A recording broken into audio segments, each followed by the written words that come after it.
focus story right now is not just where Mullah Baradar is, but whether he is in the captivity of the Haqqani network. If you just rewind to the last 12 hours, you will realize that Republic got you the entire story of the rift between the networks of Mullah Baradar versus the Haqqani network. The story, obviously, remember, created a lot of rift. There is a lot of traction. Pakistan's ISI's role was also confronted here. The reason why now you have a video that has been released by the Taliban. The video is the one that you see on your screens. If you look at this video very, very closely, you will see that it reveals a lot. First up, Mullah Baradar could be in captivity because you see that gun-wielding men standing absolutely next to him. What the second point this video reveals is that Baradar is actually reading from a script. And this is very unlike him because he, remember again, has been the face of negotiations. And the third point, Baradar has been kept in the dark of decisions. That is, in fact, him reading from the paper. If you see that very, very closely now on your screens, the interviewer is also looking nervous. Baradar right now, remember viewers, is not involved in any kind of foreign talks. In fact, he has been seen in this video after a very, very long time. The Haqqanis are the ones who are trying to dictate terms. They are trying to control Baradar. This is all at a point where we also told you just about yesterday that Baradar possibly has dialed Washington, D.C. He's actually told them that right now the Haqqanis are controlling the Taliban. Sit back and watch excerpt of this interview and then decide whether right now this is the Taliban government itself in danger. بسم الله الرحمن الرحیم. قدرمنو لیدونکو، اوس موږ د افغانستان د نومیالي سیاسي او جهادي شخصیت او د افغانستان د ریاست الوزرا د مرستیال محترم الحاج برادر اخوند سره تشریف لرو. د دوی سره مرکه لرو. ستاسې پام د دوی مرکې ته رااړوو.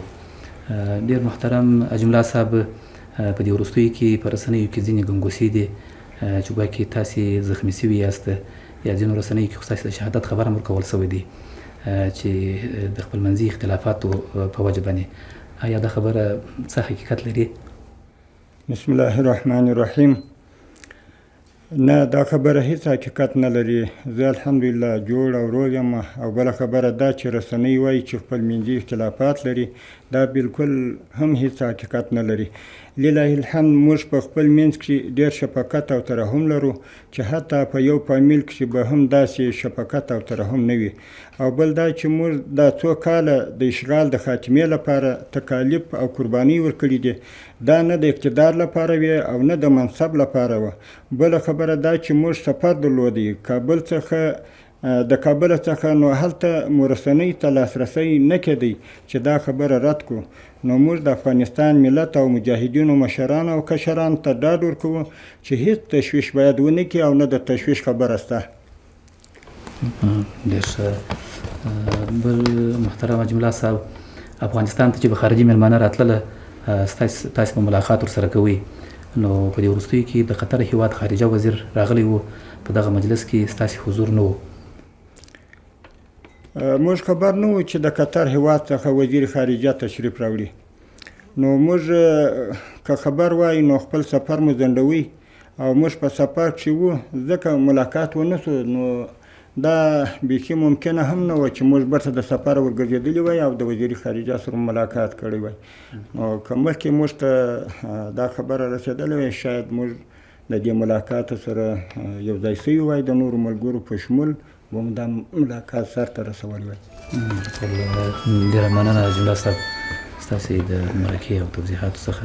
الله مو حفاظت وکړه.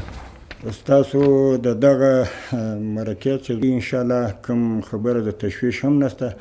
و دا داسې یو پوچ، یو داسې بې حقیقته رسنۍ دي دنیا ته چې حتی کوم مذاکرات چې موږ د افغانستان په هکله د امریکا سره کول، هلته هم دغه یک طرفه خبرې کېدلې او زموږ په خلاف هغه څه ویل کېده چې هغه بیا هېڅ حقیقت هم نه درلوده. اوس هم هغه رسنۍ دي.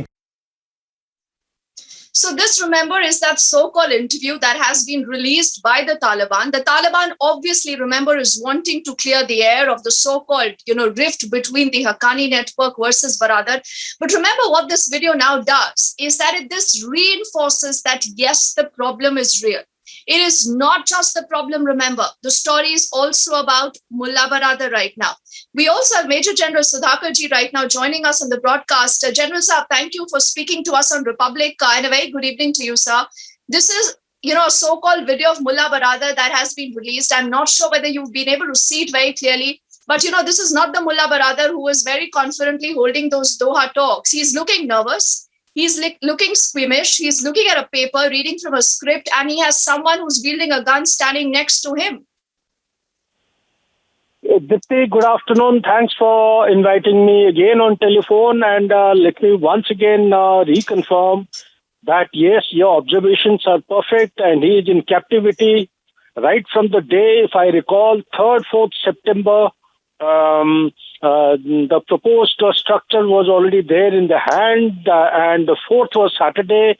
DGISI had come. 3rd was a Friday. There was an infighting, very serious, violent infighting that went on. He was seriously injured. Also, Akhundzada, who's not visible anywhere in the media, as per my source, he's very, very deeply wounded and recovering in a hospital. And as far as Mullah Baradar is concerned, he was also in a hospital in Kandahar, as per my report.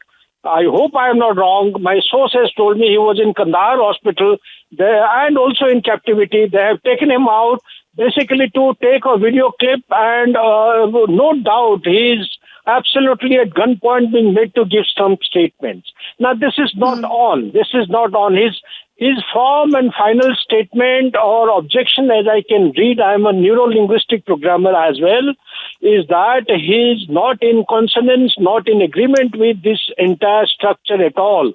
Neither does it give inclusivity, nor it gives him the status which he has enjoyed right since 2018. So therefore, it is a kind of a delusion he's been put into, a kind of a trap. Second point I wish to highlight, because your bites are very short, I wanted to cover a lot of things yesterday. Our viewers, I have been giving lectures on this topic. A lot of my YouTubers and Instagram students have been asking me questions about the relationship between the Haqqani, between Taliban, between Tehrik Taliban. Interestingly, your channel, that is our channel, Republic, I take pride in saying our channel. Your channel is one of the best that is covering the factual details. Interestingly, Tehrik Taliban, whose sole aim is to actually oust governance at the earliest, is being sheltered by Haqqani. Same Haqqani, which DGISI is directly in league. This is the primary component of the terrorist vertical as far as ISI is concerned. DGISI, unfortunately, is running from pillar to post. What the hell is happening? Also, there is another input available with me that the Uyghur Muslims are directly in league with Tehrik Taliban. It is on their request. If you recall, Tehrik Taliban had launched an attack on Chinese officials who were going to one of these CPEC Daso Dam. They had been killed last month, 11 of them.